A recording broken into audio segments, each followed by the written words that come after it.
Hey guys, second half of last week was really rough for me. I was flat in my back, but I'm doing much better now, so hopefully we'll be able to get back on schedule. Um, I hope you all did well with that research assignment I gave you. If you haven't finished that, please go ahead and do that. Please put your time into it. The more time you put into it, the better it'll be. I hope you learned something new, so you're able to talk about the Build Back Better bill without just repeating whatever someone on the internet says. You learn something on your own. Looking forward to reading those. That will act as your assessment for the end of chapter 9. And we just gotta keep on going. Hopefully, I'll be back by the end of the week, back into school, and we'll be able to do some normal school. All right, let's get right into it. Presidential qualities: how to become a president really is what this chapter is all about. So presidents play a big role in American history. They are um, the spokesperson for the whole government, really. And a lot of people conflate the president with the government. For instance, have you seen those little Biden stickers that say "I did that," pointing next to a high price at the gas pumps? That's great. But as we're going to see in the economy class next semester, the president only has so much control over the government and economy. He's only one guy. He's only the head of one branch of government. Anything that Biden's planning on doing or trying to do is going to require the cooperation of the other two branches of government. So it's easy to blame one person rather than 300 senators and congressmen, but not terribly accurate. But yes, presidents are important. We often call different eras of politics after the president, such as the Jeffersonian era of politics, or Andrew Jackson. The Jacksonian era was a very important time period. And since its beginning, the idea of the president, the role of the president, has changed pretty dramatically since Washington and Adams.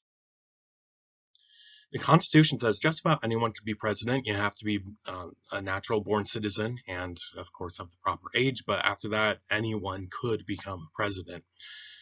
Uh, there are just two ways that almost all of our presidents have gained office. First one is a successful military career. Here's George W. Bush flying a military plane kind of as a political stunt. But there you go. He landed that on the aircraft carrier coming home uh, from Iraq. Anyway, something like 30 of our presidents have had at least some military career. And Americans appreciate the military, and being a successful military officer is a pretty common way to be president. And then the other one, which is probably equally as important, is just starting small in politics and becoming more and more and more important. And these are not mutually exclusive. Most of our military people who became presidents did not go directly from military to president. They went from military to, representative to senator to governor or whatever, all the way up. Here is a picture of then Senator Barack Obama, and it doesn't have a year stamp on it, but it is like maybe 20 years ago, back when he was just a senator. And I love that picture because Bernie Sanders is in the background and he's looking exactly the same. Both of those people have been in politics for a very, very, very long time. And here's a picture of Joseph R. Biden way back in the day when he's just a representative. Uh, yeah, that's great. Love that picture. There have only been a handful of presidents who have had zero political experience, whatsoever, or military experience, and Trump is one of them. He has not had any military or political experience. He was a businessman, and it surprised the world when he became president, probably America most of all. Definitely an outsider with a very slim chance of winning.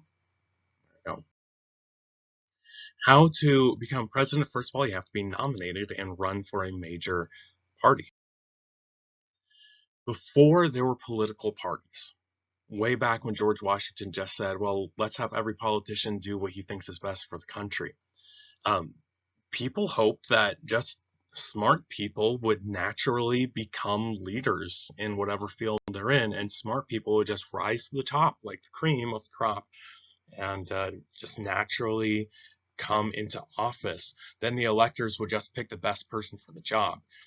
And obviously, this is very unrealistic.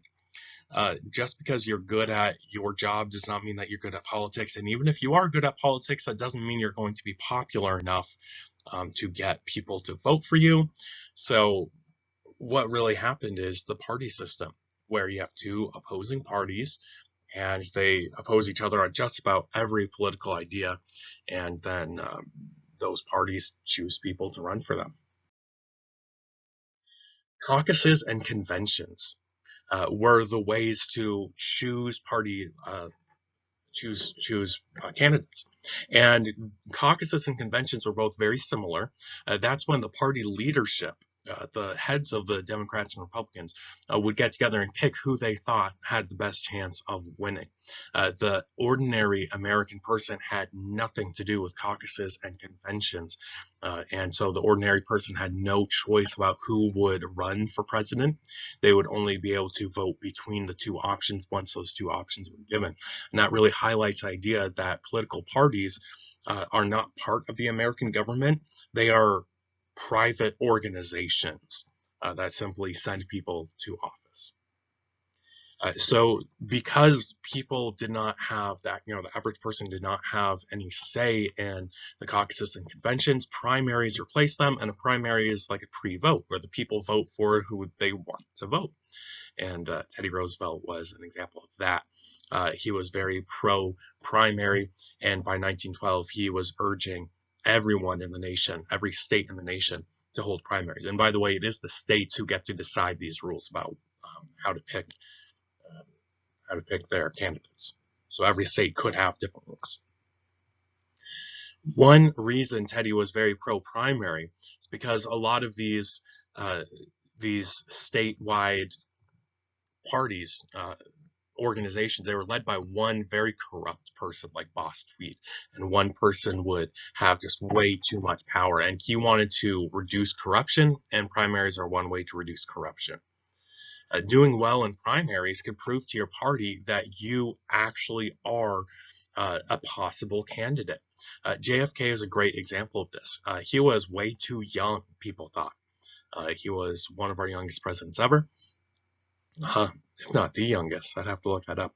He was also Catholic, and we had never had a Catholic president before. We've only had one Catholic president since, and that is Biden. But Catholicism was very disliked in America, and a lot of the politicians thought JFK doesn't have a chance, so let's not make him our leader.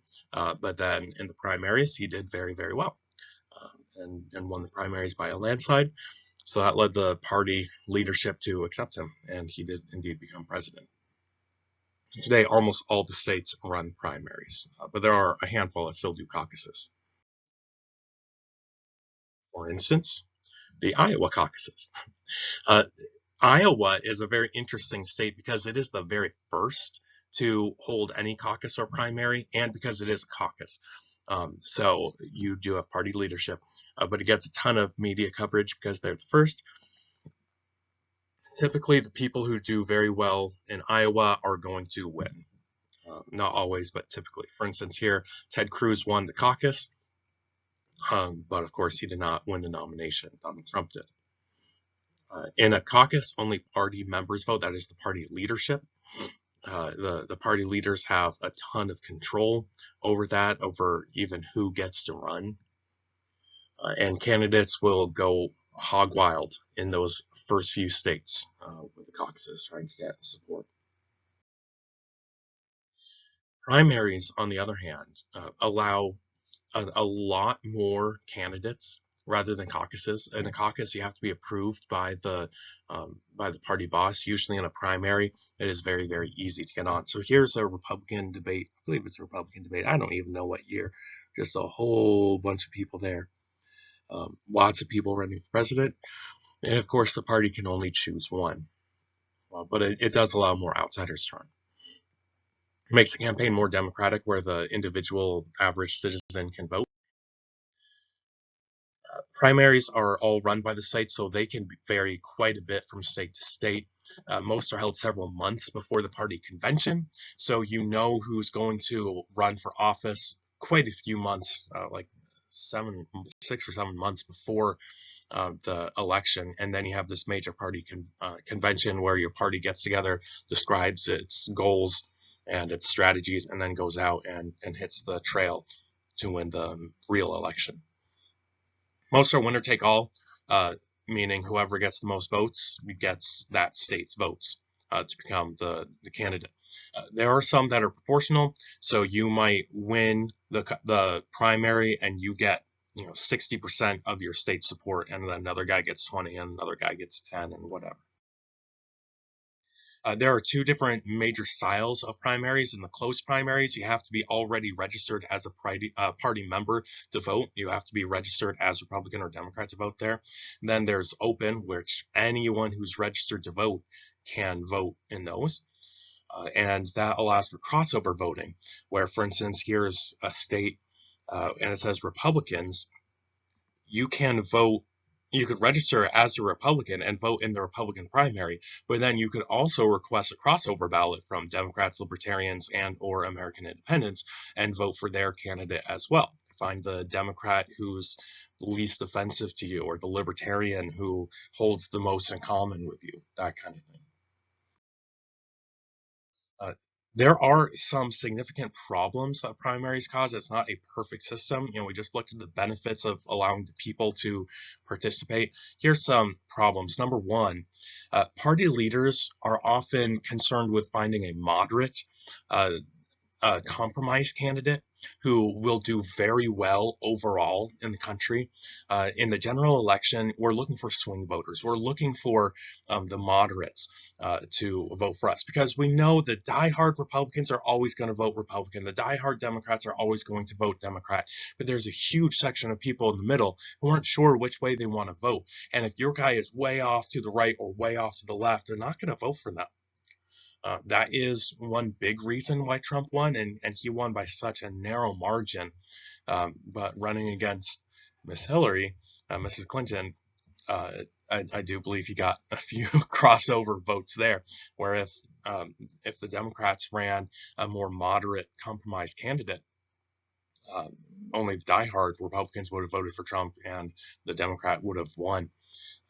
So party leaders are interested in coming to the center and finding areas to compromise on, whereas the people in the primaries, maybe not so much. Maybe they'll vote for a more, I think here, they'll vote for a more extreme candidate who then has very little chance of actually winning the presidency. And number two, primaries encourage your party to split into a whole bunch of different factions, everyone yelling at one another. So we just saw that picture of like a dozen Republicans standing up. What are they doing in that debate? They're doing a little bit of, here's why you should vote for me. But a lot of what those Republicans are doing is, here's why you should not vote for the guy next door. Here's why you should not vote for those other 10 guys. Obviously, one of those people is going to become the candidate, and he just had all the other top Republicans telling the world how awful he is. And it's the same thing with Democrats. You have one Democrat running for president, and they just spent the last 6 months having all the other top Democrats saying how awful they are.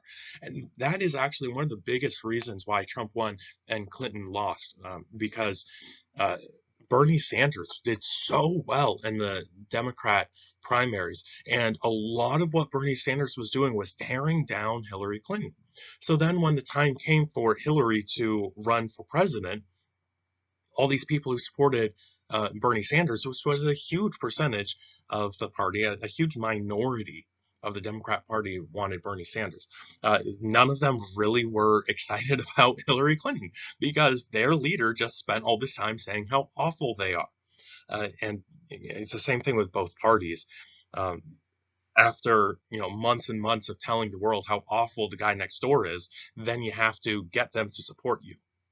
And that can be really difficult to heal hurt feelings in time for the real election. You have people saying, You had some major Republican leaders say, I would never in a million years vote for Trump.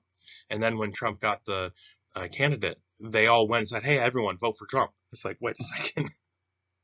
You just said. And that is the problem with primaries. Ted Cruz, as you saw, won the Iowa caucus and was doing incredibly well. It's probably Trump's major rival in the Republican Party. And here Donald Trump goes on Twitter and calls his wife ugly. And then a couple months later says, hey, Ted Cruz, I need you to get all the Republicans to vote for me. And he does. And Ted Cruz goes on the campaign trail saying, everyone vote for Trump. Reality stranger than fiction, huh?